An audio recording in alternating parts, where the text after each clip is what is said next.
ঘূর্ণিঝড় রিমালে ক্ষতিগ্রস্ত এলাকা পরিদর্শনের অংশ হিসেবে আগামীকাল পটুয়াখালীর কলাপাড়ায় যাচ্ছেন প্রধানমন্ত্রী শেখ হাসিনা। পটুয়াখালী জেলা প্রশাসক নূর কুতুবুল আলম এ তথ্য জানান।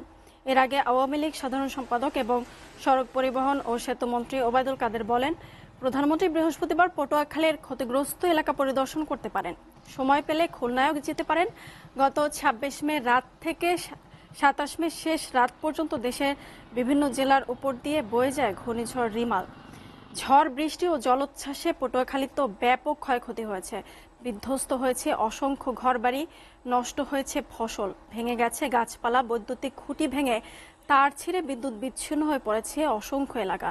আশ্রয়কেন্দ্র থেকে নিজ বাড়িতে ফিরলেও আতঙ্ক কাটেনি উপকূলবাসীর। দর্শক, এ বিষয়ে আরো বিস্তারিত জানাতে পটুয়াখালী থেকে সরাসরি যুক্ত হচ্ছেন সহকর্মী জহিরুল ইসলাম। জহিরুল, ঘূর্ণিঝড়ে পটুয়াখালীতে ক্ষয়ক্ষতি নিয়ে কি বলছেন স্থানীয় প্রশাসন? আর কাল দুর্গত এলাকা পরিদর্শনে যাওয়ার কথা জানা গেছে প্রধানমন্ত্রীর, তো সেই বিষয়ে তার প্রস্তুতির খবর জানাবেন। আপনি জানেন যে গত পরশুদিন কিন্তু সে আমাদের ঘূর্ণিঝড় রিমেলের যে তাণ্ডব ছিল পটুয়াখালীতে, সেই তাণ্ডবের চিত্র কিন্তু এখনো ভয়ঙ্কর। বিভিন্ন এলাকায় নদী বেড়িবাঁধ ভাঙা থেকে শুরু করে গাছপালা, ঘর টর এখনো কিন্তু বিধ্বস্ত এলাকা। সেই বিধ্বস্ত এলাকার মধ্যেও কিন্তু একটি আশার বাণী হচ্ছে মাননীয় প্রধানমন্ত্রীর সফর। এই সফরকে কেন্দ্র করে পটুয়াখালীবাসীর মধ্যে ইতিমধ্যে একটা আশার আলো জেগেছে এবং সবাই প্রত্যাশা করছেন যে এই অঞ্চলের জন্য ভবিষ্যতে দুর্যোগ মোকাবেলায় আরো টেকসই পদক্ষেপ সরকার গ্রহণ করবেন এবং বর্তমান যে ক্ষতিগ্রস্ত এরিয়াগুলো রয়েছে, এলাকাগুলো, সেখানে অবশ্যই দ্রুত পুনর্বাসনের উদ্যোগ নেওয়া হবে সরকারের পক্ষ থেকে। প্রধানমন্ত্রী সফরকে ঘিরে কিন্তু পটুয়াখালী জেলা প্রশাসকের কার্যালয়ে কিন্তু ব্যাপক প্রস্তুতি কার্যক্রম চলছে। এখানে কিন্তু বিভিন্ন টহলের জন্য, মহড়ার জন্য অথবা তার গাড়ি বহরের জন্য গাড়ি নিয়ে আসা হয়েছে এবং এখানকার যারা কর্মকর্তা কর্মচারী রয়েছেন তারা কিন্তু ব্যাপক প্রস্তুতি নিয়েছেন এবং ব্যস্ত সময় পার করছেন।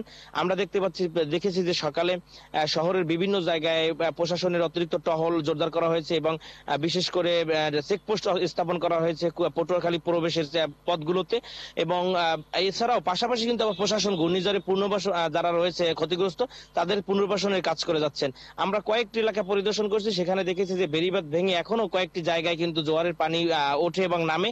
সেইখানের মানুষগুলো কিন্তু এখনো মানবতার জীবনযাপন করছে, তারা কিন্তু তাদের চুলো রান্না পর্যন্ত বসাতে পারেনি। গত এই ঘূর্ণিঝড়ে পটুয়াখালীতে ৩ জনের প্রাণহানি সহ প্রায় ৩,৮০,০০০ মানুষের দুর্গত হয়েছে এবং এছাড়াও তাদের যে সম্পদগুলো রয়েছে স্থায়ী, বিশেষ করে মাছ এবং কৃষি অন্যান্য সম্পদ, সেই সম্পদের ব্যাপক ক্ষতি হয়েছে এবং তারা আশা করছেন যে মাননীয় প্রধানমন্ত্রীর সফরের মধ্য দিয়ে তাদের যে ক্ষতি, সেই ক্ষতি পুষিয়ে উঠে তাদের নতুন জীবনের সম্ভাবনা তারা দেখতে পাচ্ছেন। মুনিয়া।